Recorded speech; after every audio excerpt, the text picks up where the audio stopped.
Good morning. నేను జ్యోత్స్న. హెచ్సియులోని 400 ఎకరాల భూమి విషయంలో వివాదం కొనసాగుతోంది. 400 ఎకరాల భూమిపై హెచ్సియు ప్రభుత్వం విరుద్ధ ప్రకటనలు చేశాయి. భూమిపై ప్రభుత్వానికి అనుకూలంగా గతేడాది సుప్రీంకోర్టు తీర్పిచ్చింది. 2023లో రెవెన్యూ అధికారులు సర్వే చేశారని ప్రభుత్వం అంటోంది.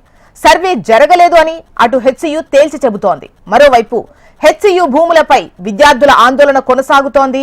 నిరసనలు ఉధృతం చేయాలని విద్యార్థి సంఘాలు నిర్ణయం తీసుకున్నాయి. ఇవాళ తరగతుల బహిష్కరణకు విద్యార్థి సంఘాలు పిలుపునిచ్చాయి. అటు హెచ్సియు భూముల వేలాన్ని పొలిటికల్ పార్టీలు తీవ్రంగా వ్యతిరేకిస్తున్నాయి. ఇవాళ హెచ్సియుకు బీజేపీ ఎమ్మెల్యేలు నేతల బృందం వెళ్లబోతోంది. దీంతో అప్రమత్తమైన పోలీసులు హైదర్గూడ ఎమ్మెల్యే క్వార్టర్స్ దగ్గర భారీగా మోహరించారు. కేబీఆర్ పార్క్ దగ్గర బీఆర్ఎస్పీ ఆధ్వర్యంలో వినూత్న నిరసన చేపట్టారు. ప్రకృతిని కాపాడండి, అది మనల్ని కాపాడుతుంది. హెచ్సియు అడవిని నరికితే హైదరాబాద్ ఊపిరి ఆగుతుందంటూ ప్లకార్డ్స్ ప్రదర్శించారు. మరోవైపు హెచ్సియు భూముల వేలాన్ని వ్యతిరేకిస్తూ హెచ్సియు మెయిన్ గేట్ వద్ద ధర్నాకు సిపిఎం పిలుపునిచ్చింది.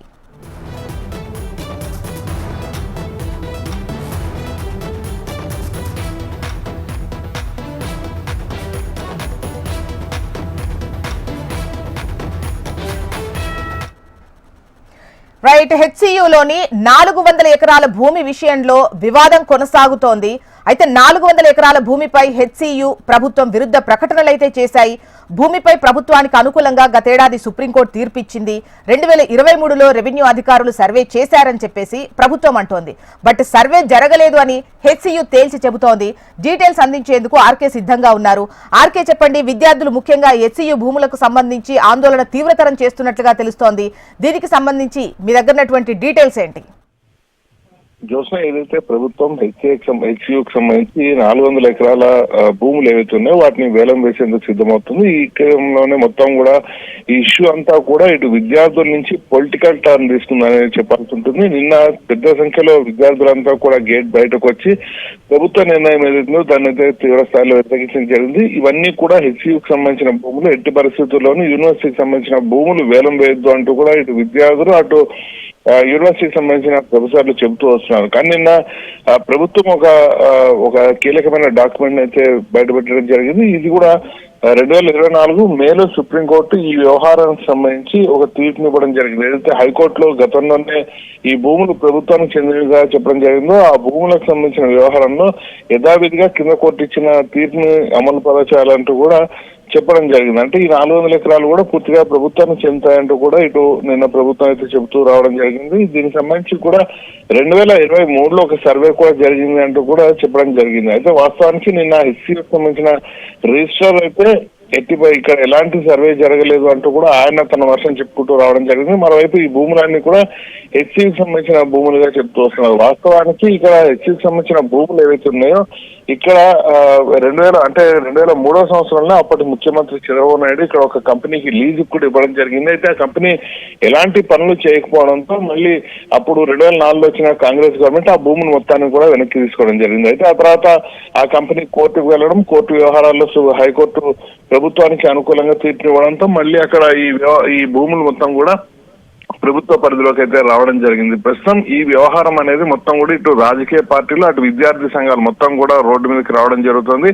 ఇటు బీజేపీ పార్టీ మరి కాసేపట్లో ఏదైతే హెచ్సియు గేట్ వద్దకు వచ్చి పూర్తిగా ఆ భూములు పరిశీలించి అక్కడ తమ నిరసన వ్యక్తం చేస్తామంటూ చెప్పడంతో మొత్తం హైదర్గూడ వద్ద ఎమ్మెల్యే క్వార్టర్స్ ఏవైతే ఉన్నాయో అక్కడ మొత్తం కూడా పోలీసులు పెద్ద సంఖ్యలో మోహరించడం జరిగింది. అలాగే ఎంపీల ఇళ్ల వద్ద కూడా ఇప్పటికీ విద్యార్థులు ఏమంటున్నారు? కాంగ్రెస్ కనుక ముఖ్యంగా ప్రభుత్వం నుంచి చూసినట్లయితే ఇది రాజకీయ ప్రేరేపితమైనటువంటి ఆందోళన అని చెబుతున్నారు.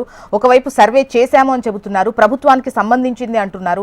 సుప్రీంకోర్టులో కూడా ప్రభుత్వానికి సంబంధించింది అని వచ్చింది అని చెప్పేసి అంటున్నారు. మరోవైపు అధికారుల వర్షన్ వేరే విధంగా కనిపిస్తోంది. దీంతో విద్యార్థులు ఏమంటున్నారు? అసలు ఏం జరిగింది? గతంలో ఉన్నటువంటి వాళ్ళ ఆందోళనలు కావచ్చు, ఇప్పుడు చేస్తుంది కావచ్చు, రేపు ఏ విధంగా ముందుకెళ్లబోతున్నారు అన్నటువంటి విషయంపై ఎటువంటి క్లారిటీ విద్యార్థులు ఇస్తున్నారు, పర్టికులర్ గా విద్యార్థులకు సంబంధించి?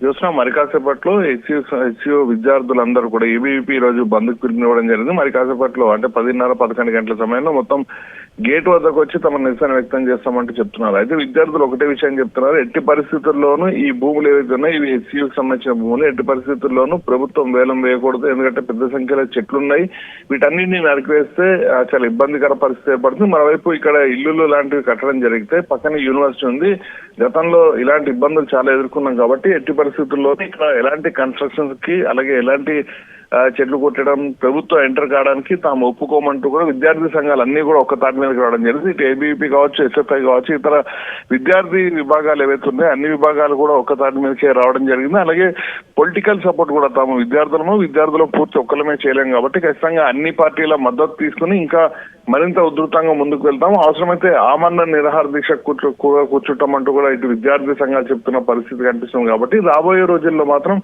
ఈ ఉద్యమం మరింత తీవ్రతరమయ్యే అవకాశం ఉంది. అయితే మరోవైపు మాత్రం నిన్న ఇంత జరుగుతున్నా కూడా ఇటు ఎవరైతే రెవెన్యూ అధికారులు కొన్ని జేసీబీని తీసుకొచ్చి పూర్తిగా అక్కడ ఉన్న చెట్లను అన్నింటికి తొలగిస్తూ మొత్తం ఈ పరిధి ఏవైతుందో ఈ పరిధి మొత్తాన్ని కూడా తమ పరిధిలోకి తీసుకునే ప్రయత్నాలు అయితే చేస్తున్నారు. ఏదేమైనా కూడా ఈ వ్యవహారం మొత్తం కూడా చాలా చినికి గాలివానలు అయితే మారే అవకాశాలు కనిపిస్తున్నాయి. చూస్తున్నాం రామకృష్ణ, ముఖ్యంగా విద్యార్థుల ఆందోళన ఈ 400 ఎకరాలు హెచ్సియు పరిధికి సంబంధించింది అని ఆందోళన చేస్తున్నారా, లేదంటే ముఖ్యంగా ఇందులో గ్రీనరీ ఉంది కాబట్టి ఎట్టి పరిస్థితుల్లో కూడా ఇక్కడ కట్టడాలు కట్టకూడదు అందుకోసమా వాళ్ళ ఆందోళన?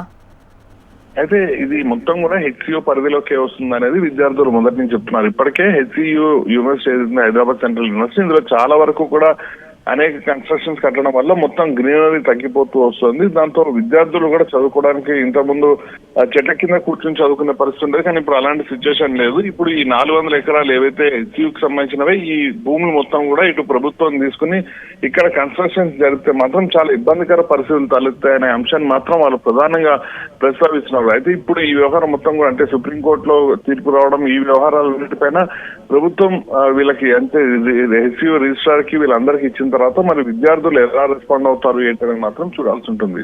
రామకృష్ణ, సర్వే నెంబర్స్ ఏం చూపిస్తున్నాయి? ముఖ్యంగా ఒకవైపు హెచ్సియుకు సంబంధించిన రిజిస్ట్రార్ కావచ్చు సర్వే జరగలేదు, డిమార్క్ జరగలేదు అని చెప్పేసి అంటున్నారు.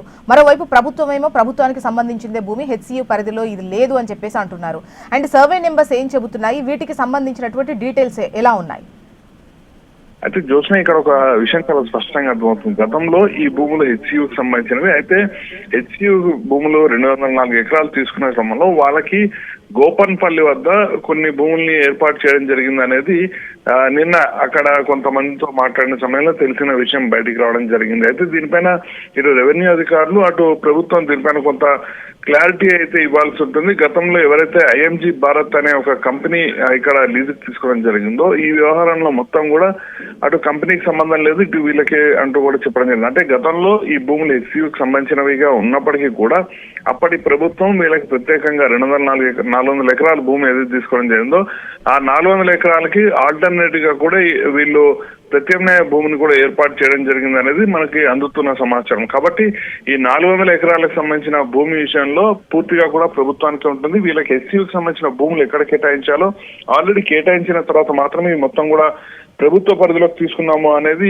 అధికారులు అయితే చెప్తున్నారు. అయితే ఏదేమైనా కూడా మొత్తం ఈ డీటెయిల్స్ అన్ని కూడా అంటే ఇటు ఈ సర్వే నెంబర్లు ఇవన్నీ కూడా ప్రస్తుతానికి అయితే ప్రభుత్వానికి కానీ చూపించడం జరుగుతుంది. సర్వే నెంబర్లకు సంబంధించి అంటే షేర్లింగంపల్లి మండలం పరిధికి అయితే రావడం జరుగుతుంది. కాబట్టి ఇవన్నీ సర్వే నెంబర్లు అన్ని కూడా ప్రస్తుతానికి అయితే పూర్తిగా ప్రభుత్వానికే చూపించడం జరుగుతుంది. ఏదేమైనా కూడా ఇప్పుడు రెవెన్యూ అధికారులు చాలా కీలకం. దీనికి సంబంధించిన భూముల వ్యవహారంలో మొత్తం ఏం జరిగింది ఏంటనేది మొత్తం వాళ్ళు బయట పెడితే గానీ మరిన్ని విషయాలు వెలుగులోకి వచ్చే అవకాశాలు అయితే లేవు.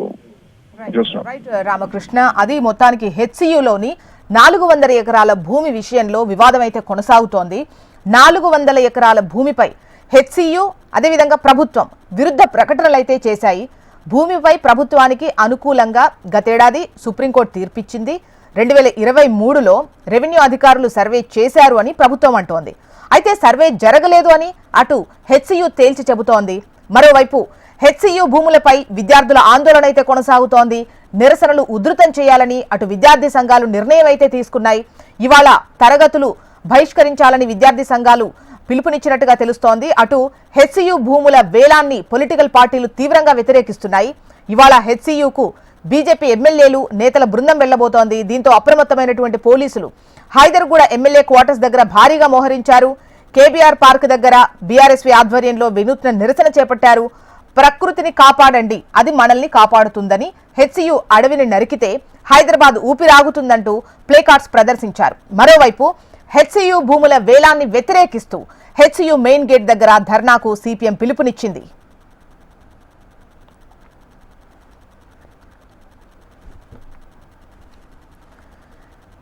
రైట్, హెచ్సియులో విద్యార్థులకు సంఘీభావం తెలుపుతూ వివిధ రాజకీయ పార్టీలు కూడా వారితో ధర్నాలో పాల్గొనేందుకు, వారికి మద్దతు తెలిపేందుకు ముందుకొస్తున్నటువంటి క్రమంలో బీజేపీకి సంబంధించి ఇవాళ వారి యొక్క మద్దతు ఏ విధంగా ఉండబోతుంది ఏంటి అన్నటువంటి వివరాలు మనకు రామకృష్ణ అందిస్తారు. రామకృష్ణ.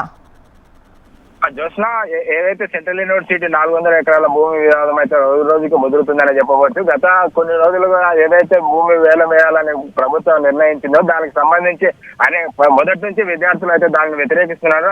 అదే కోణంలోనే నిన్న కూడా దీనికి సంబంధించిన విషయంపై బీజేపీ నేతలందరూ కూర్చొని చర్చించి విద్యార్థులకు సంఘీభావం తెలిపేందుకు ఇవాళ ఏదైతే ఏదైతే కంచె భూములు ఉన్నావో ఆ భూములను సందర్శించి అక్కడ ఏం జరుగుతుందని నిజాలు తెలుసుకునేందుకు ఎమ్మెల్యేలు అయితే వెళ్లేందుకు ప్రయత్నం చేస్తున్నారు.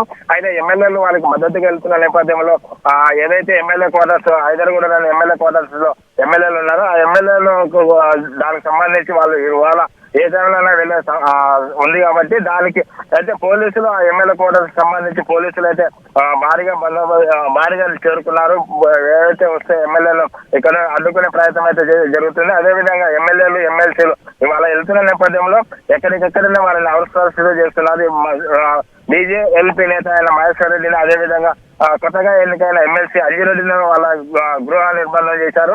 అదేవిధంగా హైదరాబాద్ ఎమ్మెల్యే క్వార్టర్స్ లో పాలశంకర్ తో పాటు మరికొందరు ఎమ్మెల్యేలు వారికి కూడా దాదాపుగా ఎమ్మెల్యే క్వార్టర్ నుంచి ఇప్పటి వరకు అయితే రాలేదు. అయితే ఎమ్మెల్యే క్వార్టర్స్ లో పాలశంకర్ మాట్లాడుతూ రాష్ట్ర ప్రభుత్వం నిరంకుశ వివరిస్తుంది, కోర్టు తీర్పు విలువతో ఆ విలువైన భూములను అమ్మే ప్రయత్నం అయితే చేస్తుంది. గతంలో రేవంత్ రెడ్డి ఏమన్నాడు, ఇప్పుడు ఏం చేస్తున్నాడు, భూములను అమ్మి మాత్రమే అప్పులు తీర్చాలా, లేక వేరే మార్గాలు లేవా, అభివృద్ధి కోసం వేరే మార్గాలు ఉన్నాయని కూడా తీవ్రంగా వ్యతిరేకిస్తున్నారు. అదేవిధంగా బండి సంజయ్ కూడా తీవ్రంగా వ్యాఖ్యలు చేస్తున్నాడు. ఇదైతే అడవికి సంబంధించిన భూములుగా ఉన్నాయి కాబట్టి కేంద్ర ప్రభుత్వ ఆమోదం లేకుండా ఏ విధంగా నడుపుతారు, ఏ విధంగా చెట్లు తొలగిస్తారని కూడా సంచలన వ్యాఖ్యలు చేస్తున్నారు. అయితే ఏదైతే భూములు వేలం వేస్తున్నారో ఆ భూములను అడ్డుకునే ప్రయత్నం చేస్తారో అది పర్యావరణానికి పరిరక్షించాలి. అదేవిధంగా హైదరాబాద్ కు ఊపిరితిత్తులు లాంటి సెంట్రల్ యూనివర్సిటీ భూములను అమ్మి ప్రభుత్వం దాన్ని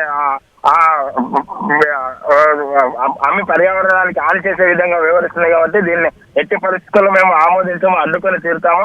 భూములను వేలాన్ని వెనక్కి తీసుకున్నందుకు తమ పోరాటం కొనసాగుతుంది బీజేపీ నేతలు ఎమ్మెల్యేలు అంటున్నారు. జోష్న. రైట్ రామకృష్ణ.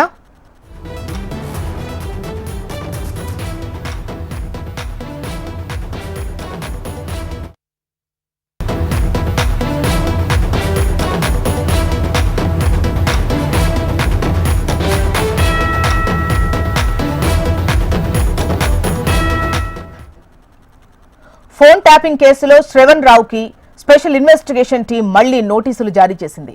2 రోజుల క్రితం సిట్ అధికారుల బృందం ఎదుట శ్రవణ్ రావు హాజరయ్యారు. 6 గంటల పాటు పోలీసుల ప్రశ్నలకు శ్రవణ్ రావు సమాధానాలు దాటవేసేటువంటి ప్రయత్నం చేశారు.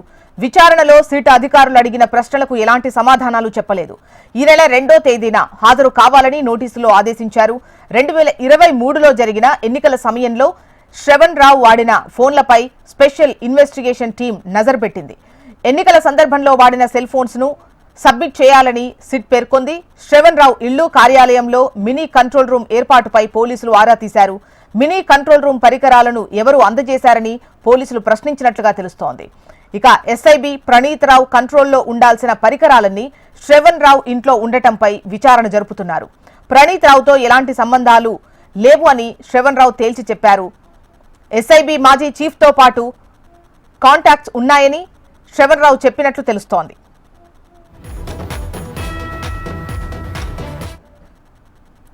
ఇక మరిన్ని డీటెయిల్స్ మనకు అమరేందర్ రెడ్డి అందిస్తారు. అమర్.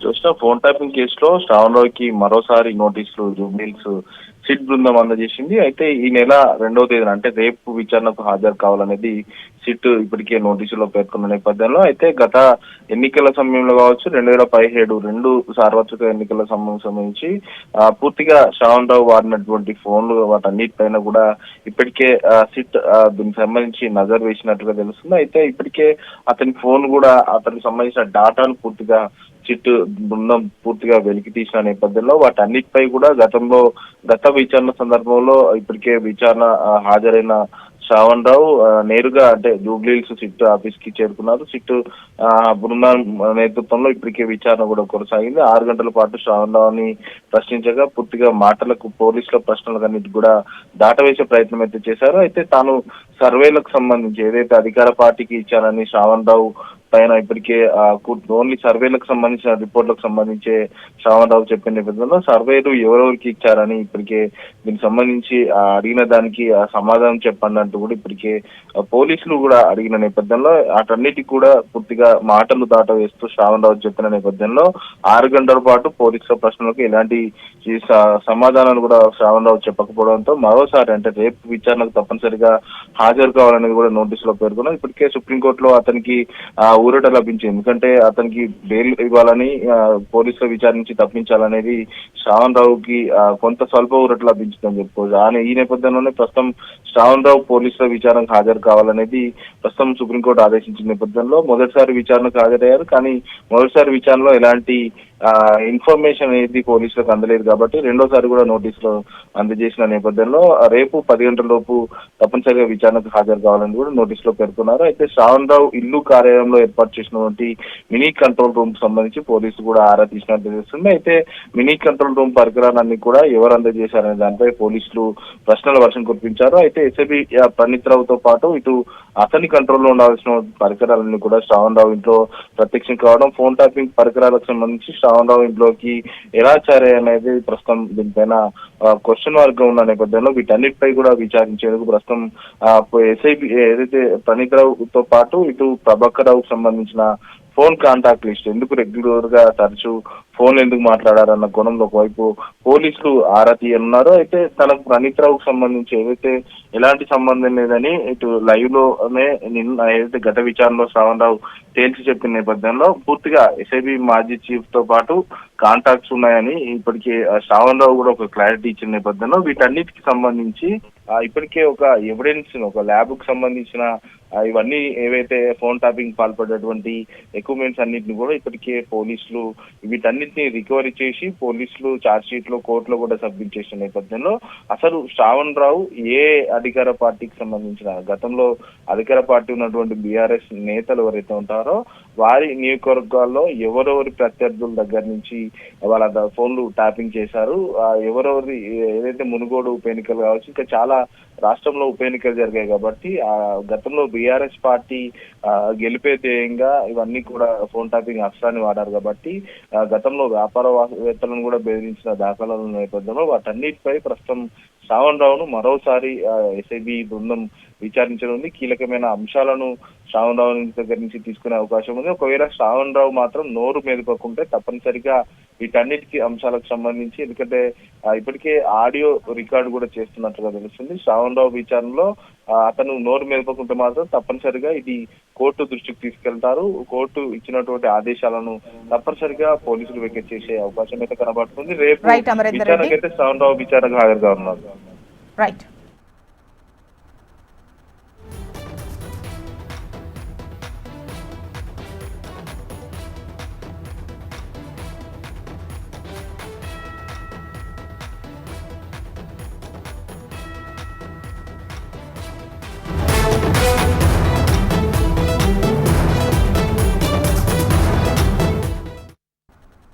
మాజీ మంత్రి వైసీపీ నేత కాకాని గోవర్ధన్ రెడ్డి పరారీలో ఉన్నట్లు తెలుస్తోంది. ఆయన ఆచూకీ కోసం హైదరాబాద్లో నెల్లూరు పోలీసులు వెతుకుతున్నారు. నగరంలో ఆయనకు సంబంధించిన 3 ఇళ్ల వద్దకు పోలీసులు వెళ్లారు. ఇంట్లో ఆయన లేకపోవడంతో బంధువులకు నోటీసులు ఇచ్చారు. ఇవాళ విచారణకు హాజరు కావాలని నోటీసుల్లో పేర్కొన్నారు. అక్రమ మైనింగ్ రవాణాకు పాల్పడ్డారంటూ కాకాని గోవర్ధన్ రెడ్డిపై పొదలకూరు పోలీస్ స్టేషన్లో కేసు నమోదైంది. వివరాలు మనకు నరసింహులు అందిస్తారు. నరసింహులు,